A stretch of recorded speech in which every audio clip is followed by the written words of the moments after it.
तो दिल और कलेजा हिला देने वाला वाक़या है।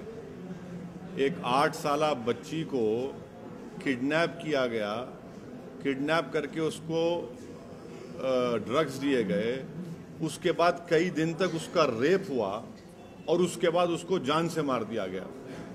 इस दर्दनाक वाक़े में एक इबादतगाह की भी बेहुरमती की गई। आप बताइए कि इतना बड़ा वाक़या हुआ, उसके बावजूद भी प्राइम मिनिस्टर बेटी बचाओ बेटी पढ़ाओ की बात करते हैं, वज़ीर आज़म बच्चियों के एम्पावरमेंट और महिलाओं के एम्पावरमेंट की बात करते हैं, और उन्हीं के पार्टी के एमएलए जो एक्यूज्ड हैं इस दर्दनाक और इस हीनियस क्राइम के, उनकी तायद में जुलूस निकालते हैं। उन्हीं की पार्टी पावर में है और जब उनके खिलाफ चार्जशीट डालने जाती है ऑफ पुलिस तो उनको रोक दिया जाता है। इससे बड़ा दर्दनाक वाक़या क्या हो सकता है? इससे साफ जाहिर हो रहा है कि बीजेपी सिर्फ ज़बानी खर्च करती है। महबूबा मुफ्ती तो बिल्कुल ही इनके हुकूमत चलाने के अहल ही नहीं रही। इतना बड़ा दर्दनाक वाक़या हो गया, इन लोगों को तो चाहिए था कि फ़ौरन इस पर एक्शन लेते। एक तमाशा बना कर रख दिया। एक 8 साला बच्ची है, क्योंकि उसको मज़हब से जोड़ दिया गया। अगर ऐसा हम करेंगे तो फिर हमारे मुल्क में इंसानियत नाम की चीज़ कहाँ रहेगी?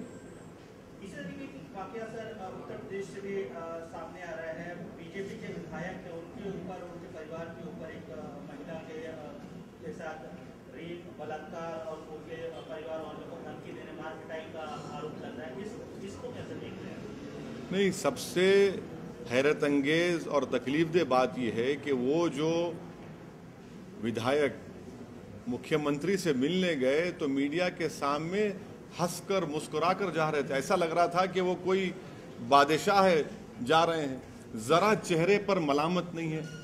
जबकि उनके भाई की वजह से उस बच्ची के पिता का इंतकाल हो गया, क़त्ल हो गया, मर गया। वो कुछ उन पे एहसास ही नहीं है, डर और खौफ ही नहीं है। अब बताइए कि फिर क्या इंसाफ करेंगे? तो उत्तर प्रदेश में जो बड़े बुलंदबांग दावे चीफ मिनिस्टर करते, एनकाउंटर, वो एनकाउंटर नहीं है बल्कि कत्ल हो रहा है। अब क्या करेंगे वो इस बारे में बताइए? एसआईटी बना, एसआईटी क्या करेगी? एक बच्ची जब पुकार के कह रही है तो आप उसके भाई को, उसके एमएलए को आप तो उनके पूरे आपके शत्रु छाया में हो लोग।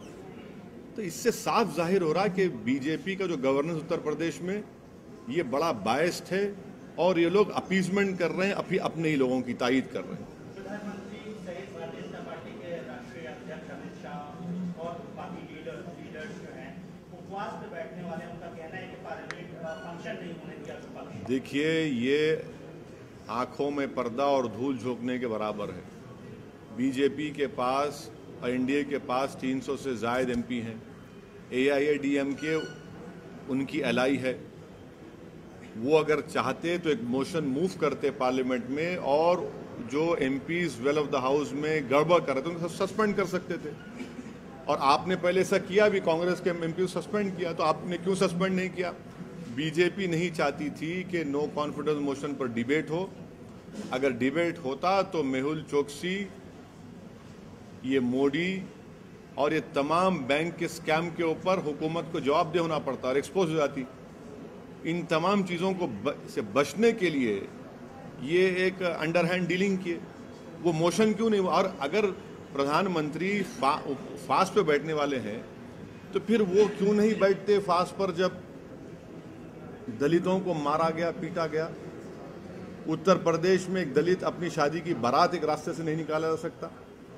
महाराष्ट्र में वहाँ पर वाक़यात हुए। गुजरात में एक दलित अगर घोड़ा रखता है तो उसको मारा पीटा जाता है।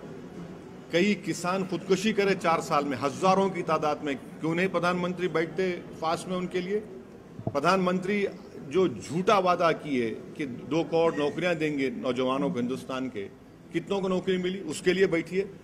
कुछ नहीं बैठेंगे क्योंकि वो बहुत बुरी तरह से एक्सपोज हो चुके हैं इस पार्लियामेंट के इजलास में। इसीलिए आवाम को एक गलत मैसेज देने की कोशिश कर रहे हैं, मगर आवाम जानती है कि उनके पास 300 से ज़ायद एमपी हैं।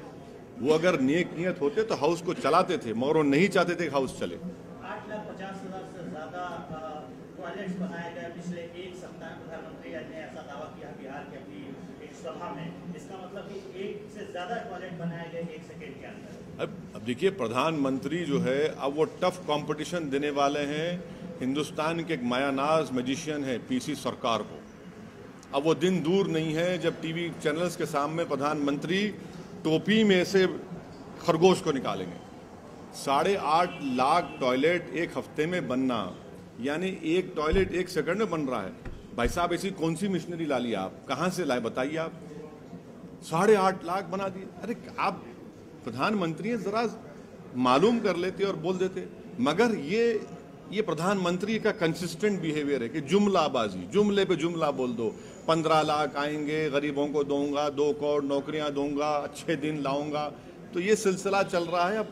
अब हिंदुस्तान की आवाम इनके जुमलेबाजी को समझ चुकी है।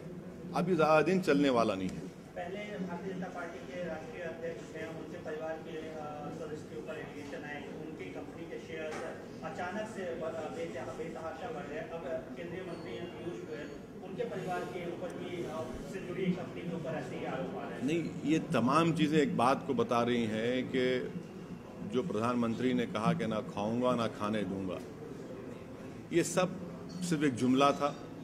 और एक कहावत है कि बिल्ली जब दूध पीती है तो आंख बंद करके पीती है, और ये समझते कि दुनिया नहीं देख रही। दुनिया देख रही है। हिंदुस्तान की आवाम इन तमाम चीज़ों को देख रही है, समझ रही है, और जब वक्त आएगा इसका जवाब भी देगी।